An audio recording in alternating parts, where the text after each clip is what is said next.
Welcome back to Tiny Artist TV. It is day 2 of August, and as you can see, the theme for today is aquatic. So, immediately when I saw this theme, I thought of a Kelpie, because they're kind of, I guess if you study mythology around the world, they're kind of a better known myth. They're an aquatic Scottish water spirit that can also take the form of a woman.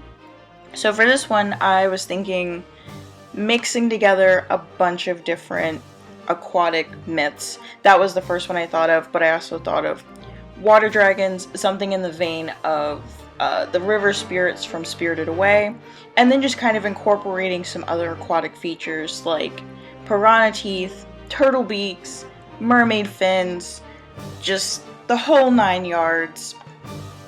So as I'm working through the sketch here, I just kind of let my hand do whatever it wanted to do. It's got the coral antlers, the kelp, the fish mouth, just all of that. And to make it a little more spectral, I just kind of give the fins some ethereal, some little fluff, ghost fluff, as I called it in the last video. Just little bits just kind of trailing behind him in the water and coming off of his fins, a little bit of ectoplasm, that's the word I was looking for, but ghost fluff is more fun. And then the beard here is actually a reference to the older river spirit from Spirited Away. And then I started thinking of, well, what is this ghost story? So maybe it was an old man or a sailor who got lost at sea but was friends with the animals. So essentially an old water druid who became this wild-shaped dragon, ghost, kelpie spirit.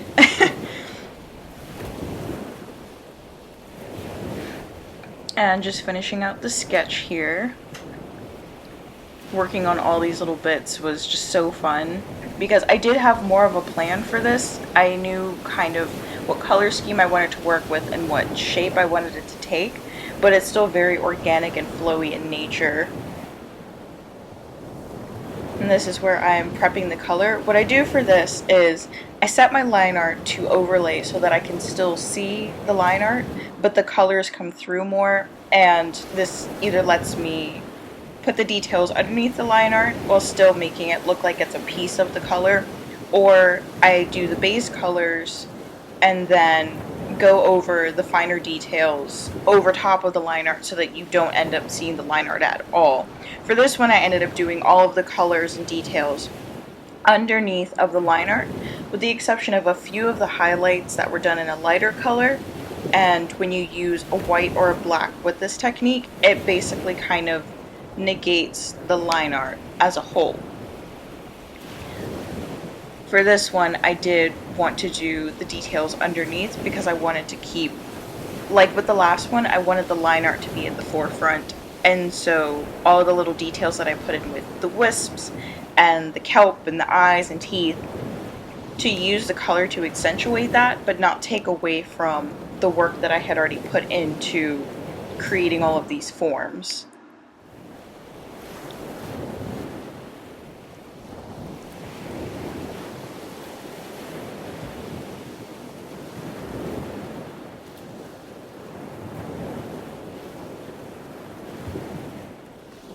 As you can see as I'm working with it, you can still see the guidelines where the line art is, but it's not overpowered with the color, with the exception of where the lighter gray white tones are.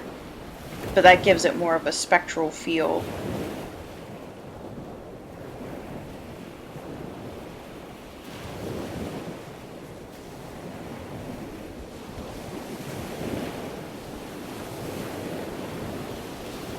And just blocking out the fins here.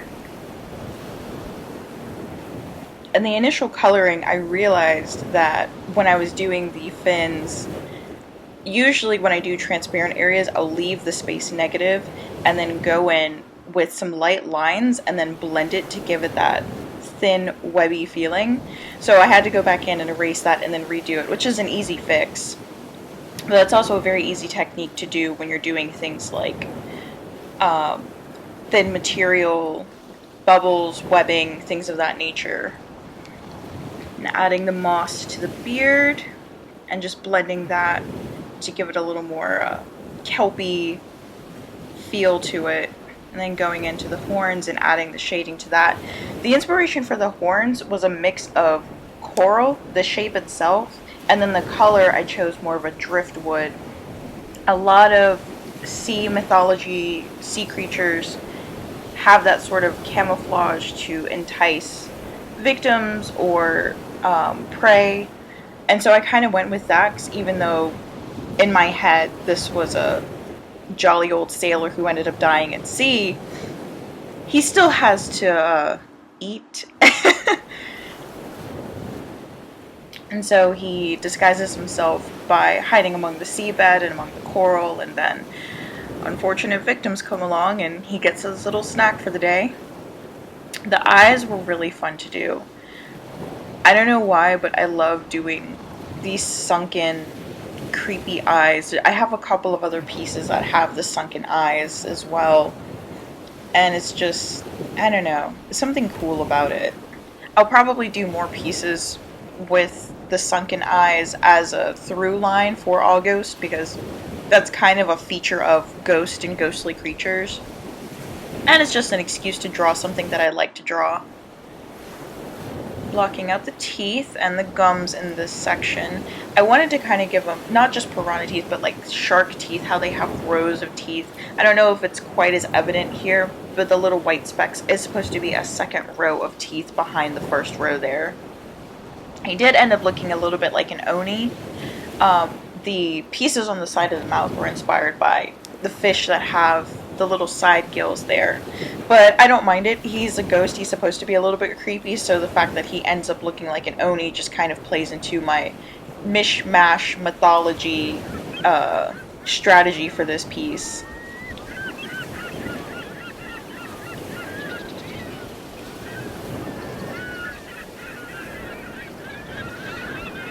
And then here is where I start the water effects. A little bit of highlights on the back and on the top of the shoulder. I have about 3 layers that I do for this. They're all on the same layer, but they're 3 different layers of effect. And the first one is just doing the dap of light. And then the next 2 layers, I select a textured brush and just burn the texture, burn the pattern into the skin, and then kind of blend in the light areas so that it looks a little more like dappled sunlight coming through the waves.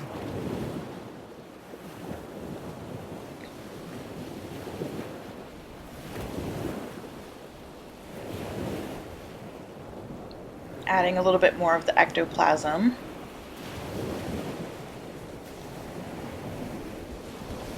And don't worry, the background's not going to stay this Dr. Seuss blue. I am going to work on the background, but I wanted to finish the creature first so that I could get a good sense of where I want the light to come from.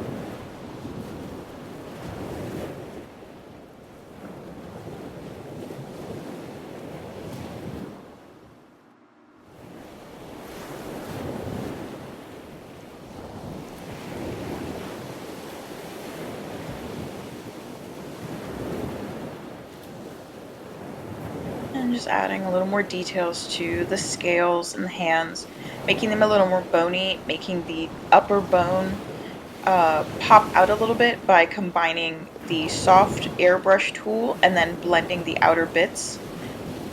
And then this is where I take that texture brush and burn it in, and then just kind of smudge out little bits of it so that it's still a strong enough texture, but it blends in smoothly with the rest of the piece.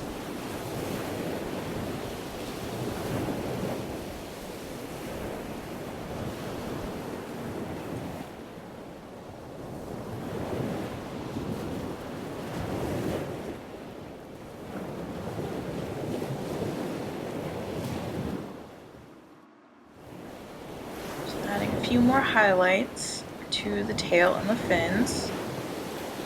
And this is also, even though, again, all of the color is underneath of the line art, because it's a pure white, you end up not seeing the line art and it looks more transparent with this method.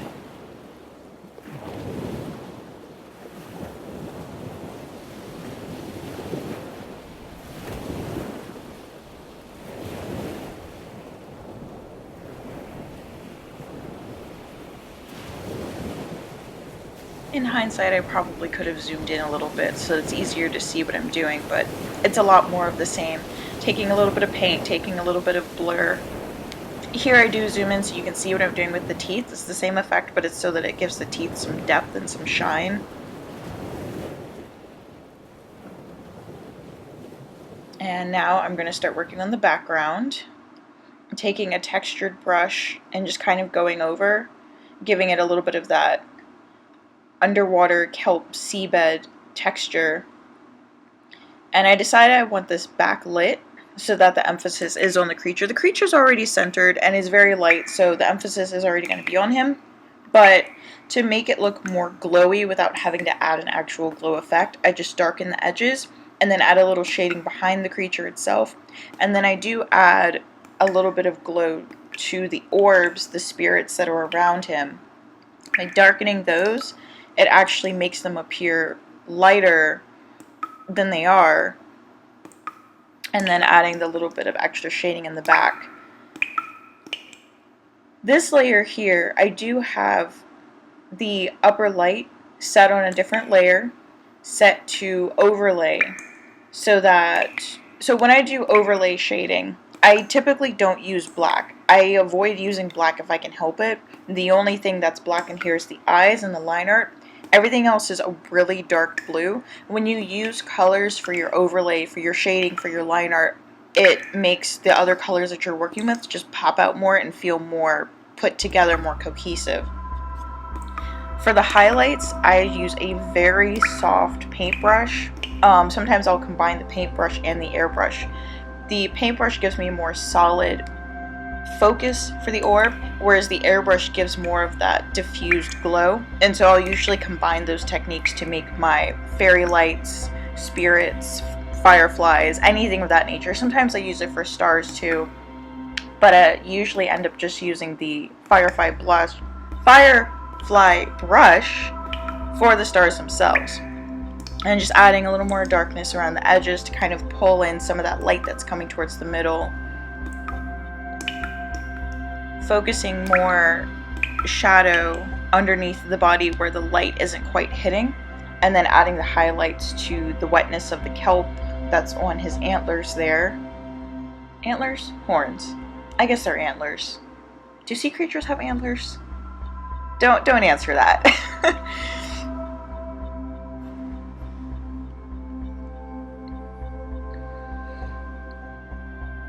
And then instead of just using solely the burn tool, picking a brush and going next to the burn tool to give it a little more diffused light highlight that you would see in nature.